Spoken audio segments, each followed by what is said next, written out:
What is up, my glorious Reddit tweakers? Welcome to Daily Dose of Reddit. This is your eternally grateful host, Zach, here to thank you for 10,000 subscribers. That was insanely fast, okay? I legitimately cannot believe that we are already at 10,000 subscribers. Thank you guys so much. I will continue pumping out glorious daily doses of Reddit that are not always daily, and I apologize. Anyways, today's subreddit is r/MaliciousCompliance. Don't forget to like, subscribe, and hit that bell to never miss an episode. This story's called, You Want Half? Okay. It's a long one. I apologize for any spelling or grammatical errors. Over 10 years ago, I started dating my ex. I didn't know this then, but she is an entitled Karen. They say hindsight is 20/20. Cast. Me, Karen. We met when I was 20 through my brother's friend.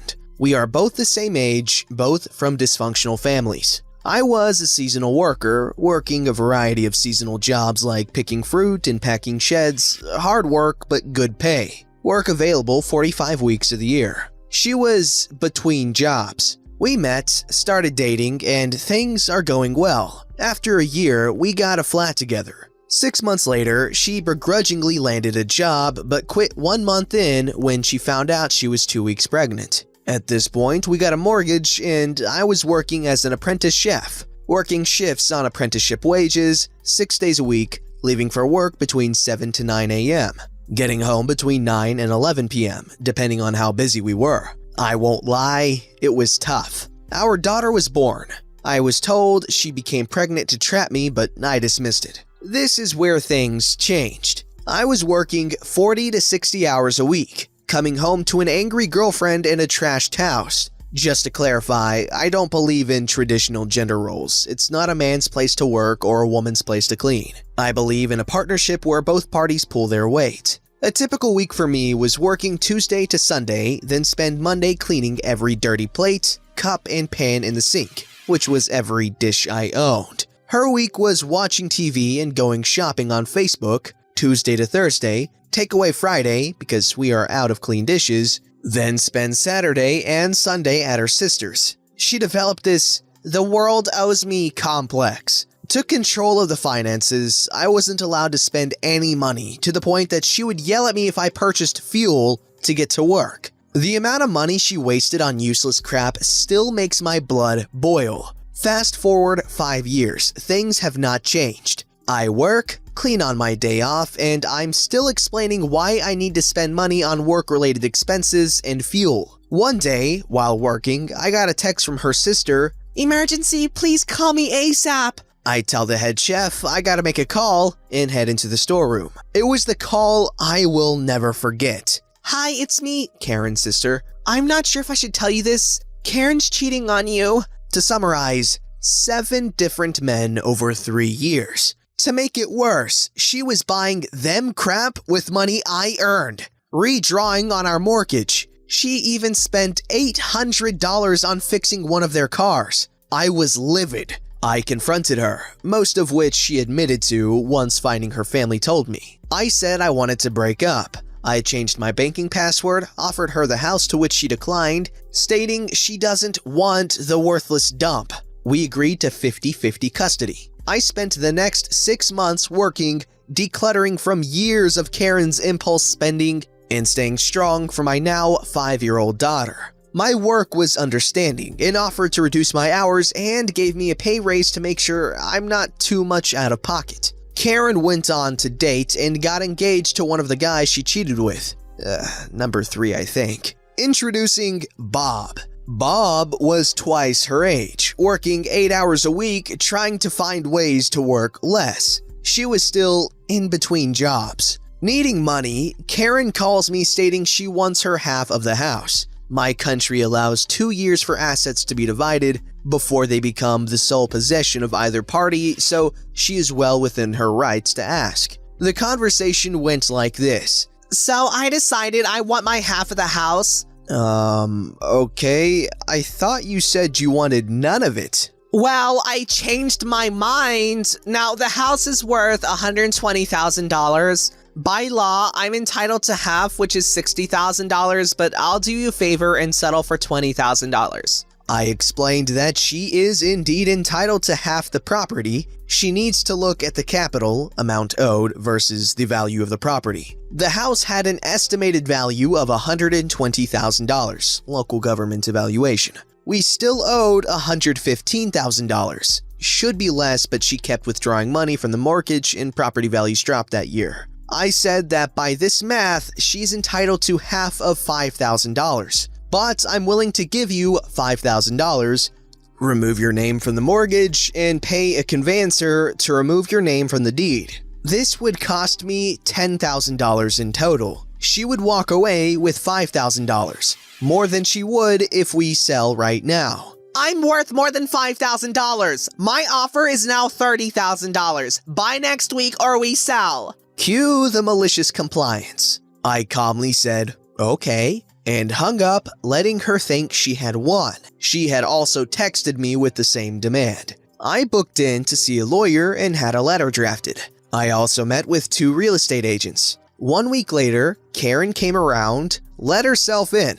I gave her an envelope. Assuming it was a check, she snatched it from my hands and tore it open to find a letter from my lawyer to the effect of, summarized, Karen, as directed by yourself on date, text screenshot enclosed. My client, my name, will vacate property on date. Mortgage payments made up to this point has been made by my client as you had no use of the property. We will not seek compensation for payments made. My client has spent $7,000 on repairs, receipts included. As co-owner, we are seeking compensation of $3,500 from you. My client has paid $1,500 in rates and utilities, receipts included. We are seeking compensation of $750 between date of moving out and date of sale. You are responsible for half of mortgage payments, rates, utilities, and repairs required for sale. She realized the predicament she was in. Oh, I'll just take the $5,000.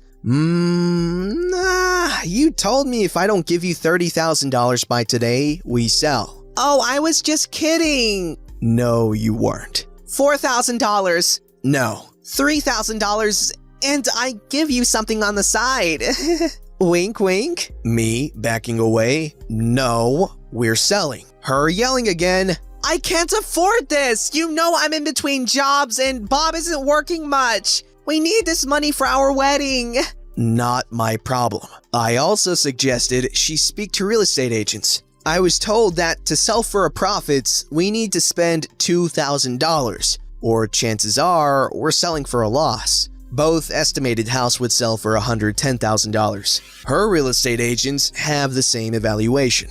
With her written promise to pay me back, I did the work, spent the $2,000, got the house reevaluated, and was told we should make a profit. At her request, we used her lawyer to handle the sale. The house took 9 weeks to sell, 15 weeks including settlement. She owed me $8,000. After sales cost, fees paying back, there was a $19,000 profit. In typical Karen fashion, she assumed her lawyer would give her the whole lot as it's her lawyer. I told the lawyer that she owes me $8,000. The money can remain in trust until she agrees to pay me back. As per settlement laws, both parties must agree how the funds are going to be divided before the lawyer can divide it. She wasn't happy with this and threatened to sue her lawyer. 3 months go by.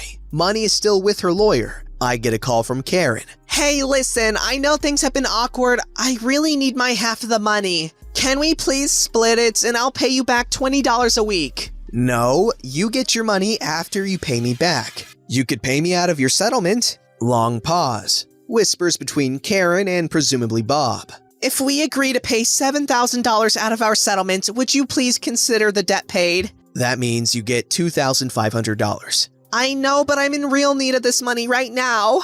Put it in writing and you got a deal. People are asking about the daughter. We still have 50-50. I encourage her to maintain a relationship with her mom. As Karen was my child's mother, I forwarded a level of respect, reminding her to call her mom, never talking smack about her, etc.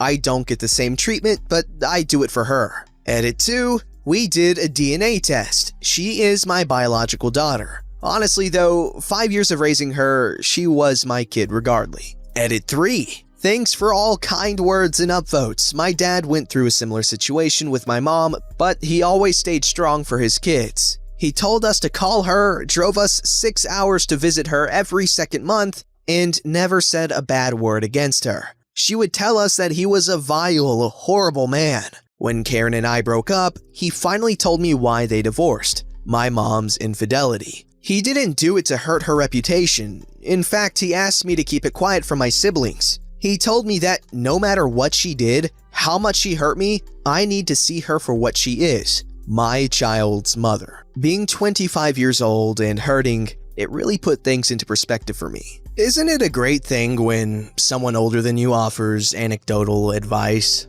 And it's always funny because you can hear the same thing from different people like your entire life. And until you're in a situation where that might pertain to you a little bit more, you kind of disregard it. But of course, that doesn't really pertain to this story in particular because the dad never really told the Redditor about his mom's cheating until after his girlfriend had cheated on him and all that stuff. And you gotta really appreciate the integrity of both the Redditor and his dad in this story. But back to the whole advice stuff. That's why when I have kids of my own, it'll be my goal to like kind of take my kid everywhere with me and always talk to him and try to see every sort of thing as a learning experience, because kids learn so much by watching. And I think involving your kid in a lot of your interactions in your day-to-day life can give him an early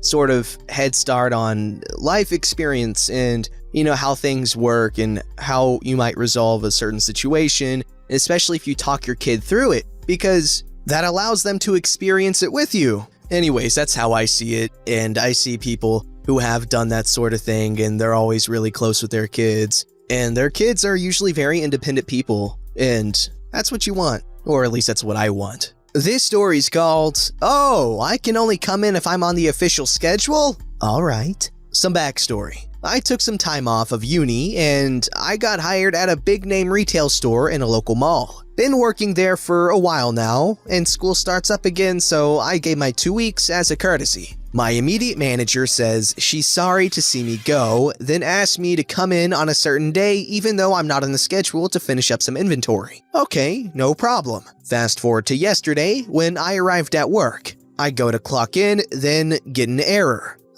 My immediate manager comes over with a really puzzled look on her face and overrides it. Odd. Maybe scheduling just forgot to add me. Oh well. 2 hours. I'm lugging a massive cart full of clothes across the store when Big Boss, our store manager, shows up. The conversation went something like this. "Why are you still here? Didn't you give your 2 weeks?" "Well, yes, but," department manager asked me to come in to finish inventory. "She has more than enough people for that, and you aren't on the schedule. Stop working and leave, please." Cue malicious compliance. I abandoned the cart right there in the middle of the store, then went to go clock out. Fun fact, one of my coworkers had a mandatory hour-long break coming up that I would normally fill in for. Since I couldn't, that meant they had to find someone within 15 minutes. Guess who was the only employee on the floor? Big Boss couldn't even go up to his office to grab a water bottle because there was a massive line at our station. I walked out of the store 6 hours early, knowing the manager who kicked me out needed to do my job for the next hour. Good times. Okay, so that was my half-assed Big Boss impression. Big Boss, in case you don't know, is a character from the Metal Gear Solid series, which is, in case you didn't know, the best series in all of video games. But he seems to be a bit of a schlong in this case. I was gonna use a different word.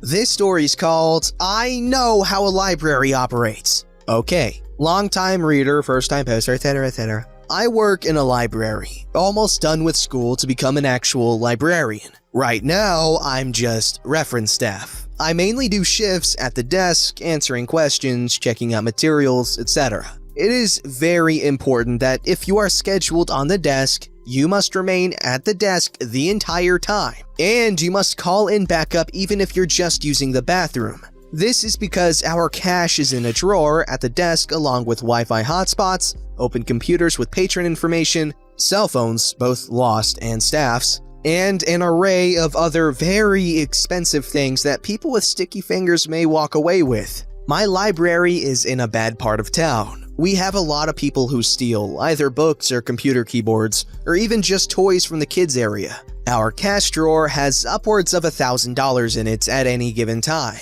It's a very big deal to pay close attention to your surroundings and not leave the desk unattended for even a moment. Not to mention the library's policy of no patron left unassisted, no matter what. Enter the Big Boss in my Malicious Compliance. Big Boss is the library director, the very top you can get. She hasn't worked in an actual library in at least 20 years, having been doing the corporate side the whole time. She's a little rusty on policies. When she shows up, we're all supposed to grovel at her feet and obey her every command because she can fire us like that. It's my desk shift. Unfortunately, our aide that does shelving has been out, so all of our shelving carts are full. We've all been chipping in when we aren't on desk, but returns keep coming and there isn't enough time. Big Boss doesn't like this. She says it looks unsightly. She sees me. OP, get some shelving done. She says, I will, I reply, as soon as I'm off desk. There's nobody here. She says, ignoring the people who are very much here. Stop being lazy and do your job. I am doing my job, ma'am, I say as nicely as I can. However, I cannot leave the desk unattended due to theft, and if I leave, nobody will be here to assist patrons. Nobody steals in a library, Big Boss insists. I open my mouth to argue, but she holds out a hand as if I'm some plebeian that dared speak to royalty. I know how a library operates. You aren't even a librarian, and I have been a librarian, manager, and now the director. I think I can decide what's okay. Now get the shelving done. You're making the branch look bad. You want me to leave the desk and shelve instead? I ask, wanting to clarify. She scowls. That's what I said. Go. All right then. I shrug and stand up, walking towards the shelving carts and beginning to sort. I wheel away a cart of fiction, ignoring the patron waiting at the desk for help because I have been directed to shelve, and the Big Boss knows how libraries work. I'm shelving for about 15 minutes when my manager comes storming up to me, furious. I never see this dude furious, so I'm bracing myself. What the hell are you doing? He hisses. You're on desk. I shrug. Big Boss told me to stop being lazy and shelve, I said. My manager looks confused. Did you explain that you're on desk? He asks. I shelve a book. Yup, I say. My manager walks away. I continue shelving, keeping an ear out. I don't hear much, and I finish that cart, so I walk to the shelving area to pick up a new load. And that is when I see it. The miracle. The thing I would have never expected. A line has formed at the desk of about 20 people. They're starting to look impatient at Big Boss, who is seated behind the desk frantically trying to figure out the system she hasn't touched in 20 years. My manager makes eye contact with me from where he is standing off to the side, not lifting a finger to help Big Boss. I smile, grab the next cart, and go continue to shelve. Hey, she said she knew how a library worked. After she left, my manager confided to me that she said she was going to ensure our branch gets an aide as quickly as humanly possible. He also said he eventually had to step in and take care of the patron because she struggled for 20 minutes just trying to renew a book. I guess she didn't really know how libraries worked anymore. It's always a great thing when cocky jerks get showed how stupid they really are. Here's a bit of common sense, I feel like. If a business is dependent on you not being a prideful jerk, you should probably not be a prideful jerk. This story actually reminds me of when I was 15 or 16. I think I was like 15. And a family friend owned this hotel that we were staying in when we were in between houses. And we had owned a hotel previously, or at least it was a motel. And the system was completely different, and I had managed that place with my mom and dad, and I ran it pretty well. However, this new place was much higher maintenance, and there was a lot more moving pieces going on, and basically the manager that was previously running that place was fired suddenly, and he had to leave. like to go like 2 hours away to Colorado Springs, which is where he lived before he had taken up management of this place, which included a managerial suite where he would live while working. So anyways, I was 15 and I had to run this place pretty much all day from breakfast to like mid-afternoon. So that's housekeeping, and I had to do breakfast myself and keep oh my god, it was just so much to do.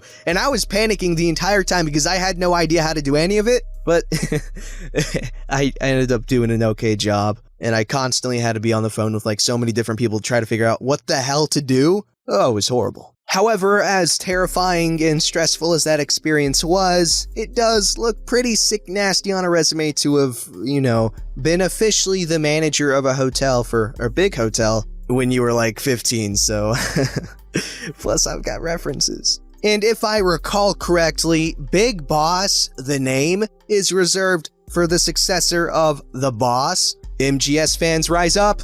Don't forget to like, subscribe, and hit that bell to never miss an episode.